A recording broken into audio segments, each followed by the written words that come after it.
A Guten Erev Shabbos. Years ago, a comedian would make fun of word combinations that just don't go together, like military intelligence and jumbo shrimp.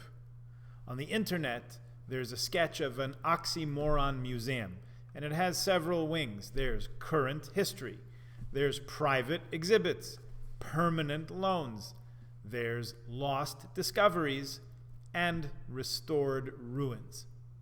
To this list, we might add a great oxymoron of our times, artificial intelligence. Now, first of all, in these last couple years, let's admit, we have not been doing so well with regular intelligence on all fronts. So maybe we should work on that a little bit. But intelligence is a human quality. And artificial means not human, made by humans, but not the real thing. Intelligence and the larger grouping of humankind, we believe, are products of the divine, God's handiwork, just like all of creation. We're going to acknowledge that a lot over the high holidays, coming up in less than a month. We've been doing this for thousands of years now, acknowledging that our bodies and our souls and life and us and everything around us is the creation of God. And that's a good thing that we keep saying it and keep reminding ourselves, because it helps us avoid getting fooled by imitations, fooled by substitutes, fooled by glittery, tempting things that don't really help us and may even hold us back. This is not the first time in human history that we've seen the potential to be fooled, or even in Jewish history. For hundreds of years, even before the Maharal of Prague made a golem, we've been asking the question of what is real and what is not, and what are our responsibilities that come out of the answer to those questions.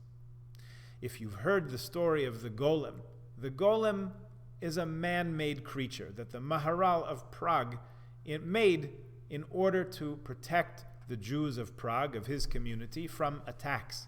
He created this being out of the earth's elements, out of clay.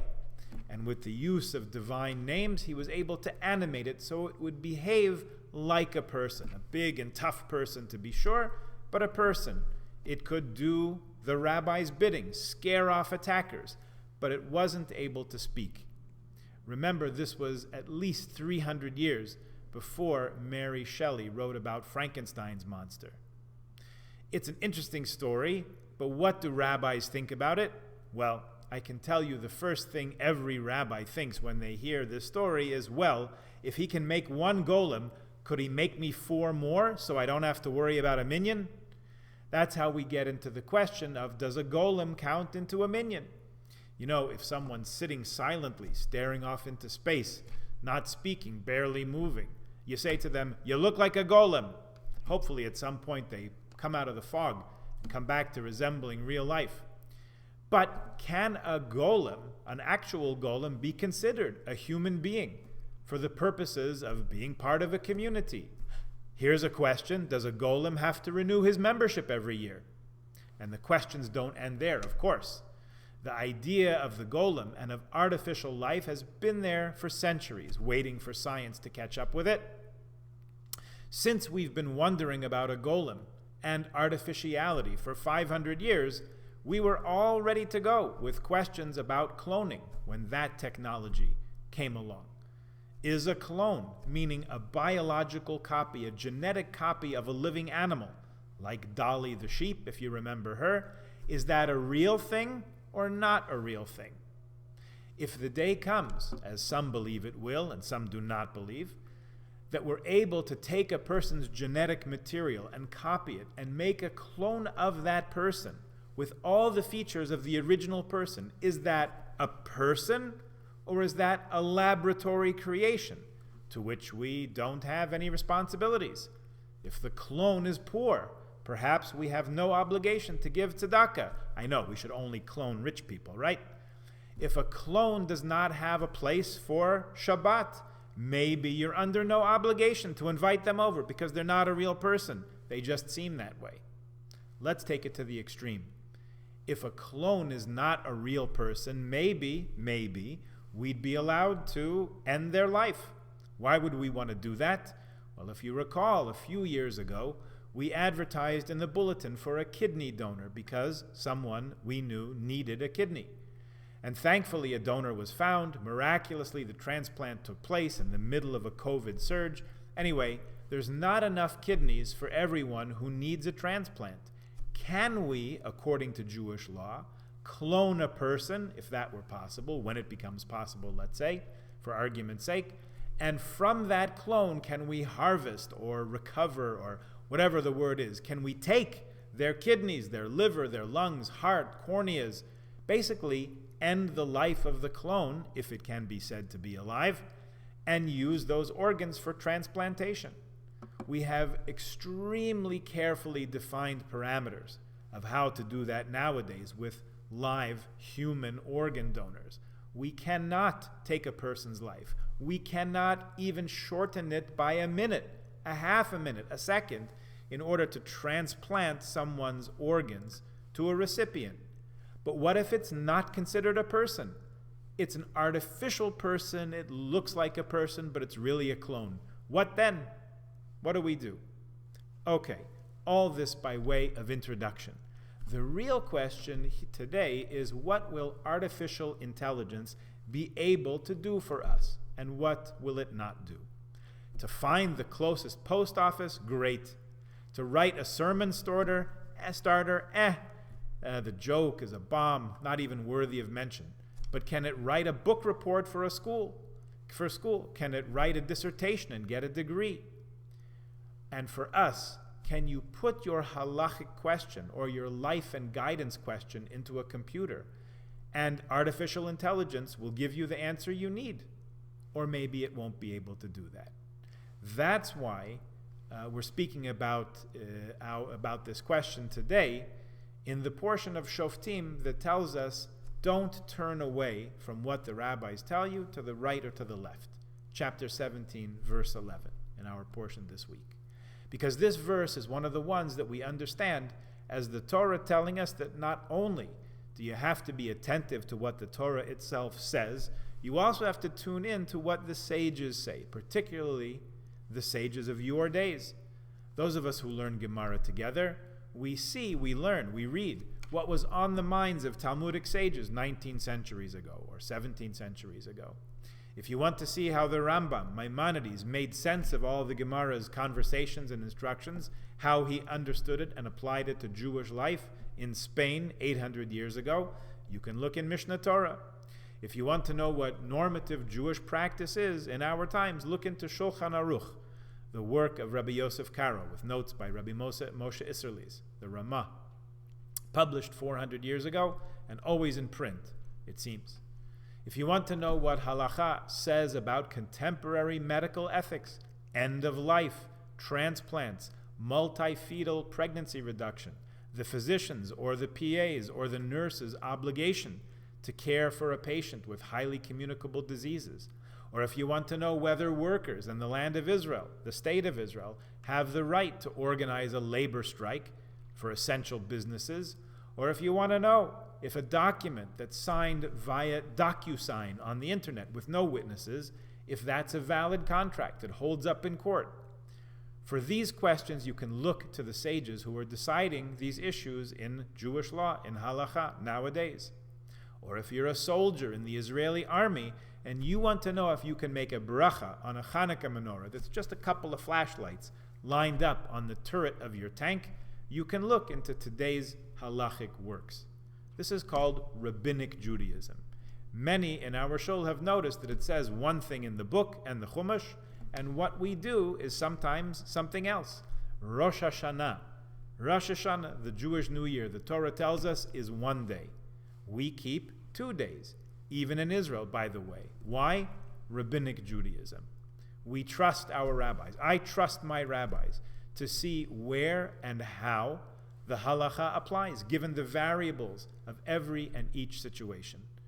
There are no cut and dried answers. There's no one size fits all, because every situation is different. Every person is different. That's really the idea of Asei Lecha Rav.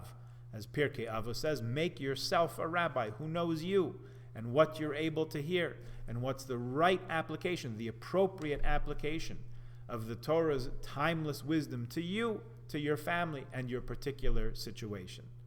The correct answer will be different for different people with different variables.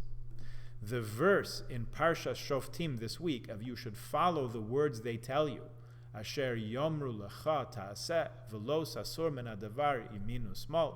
Don't change from what they tell you to the right or the left, meaning that right where you are is just the right place. Don't be too left, don't be too right, among other meanings. There's many meanings, many interpretations of that.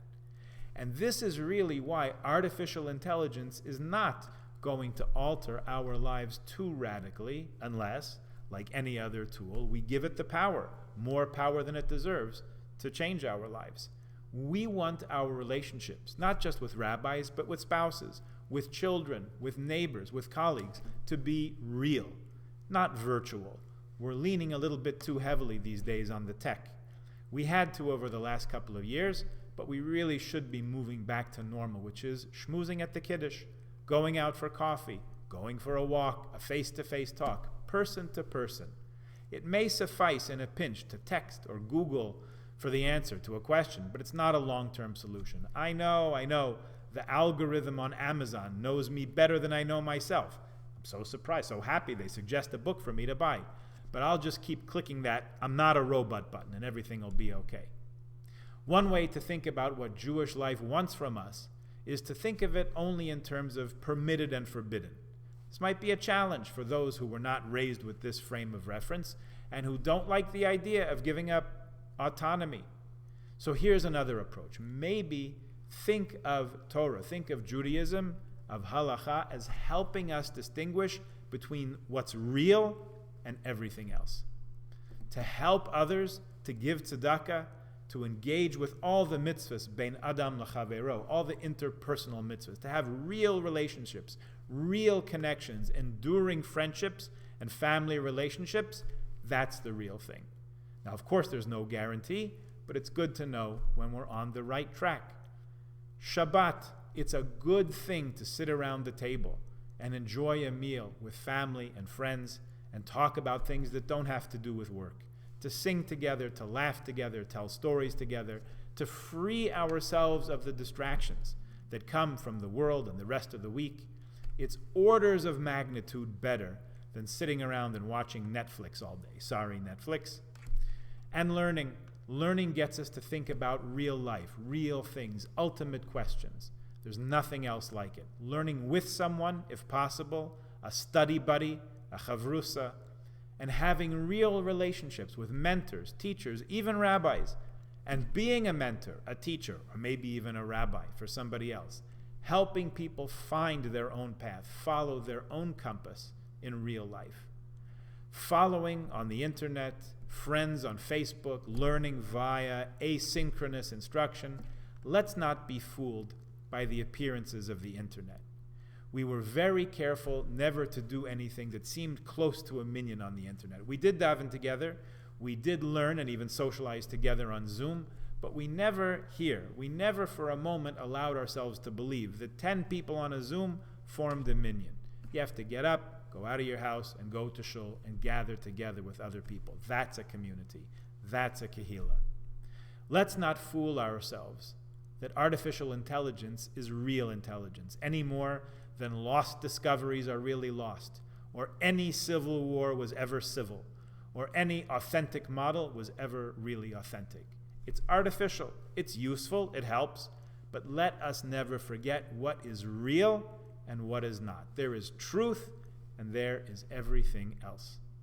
As we've entered now into the month of Elul, the month of preparation for the upcoming days of awe, let us take time to disconnect from the things that are not really helping us get where we need to go, and truly, deeply, passionately connect to those things that are real and enduring and true and good.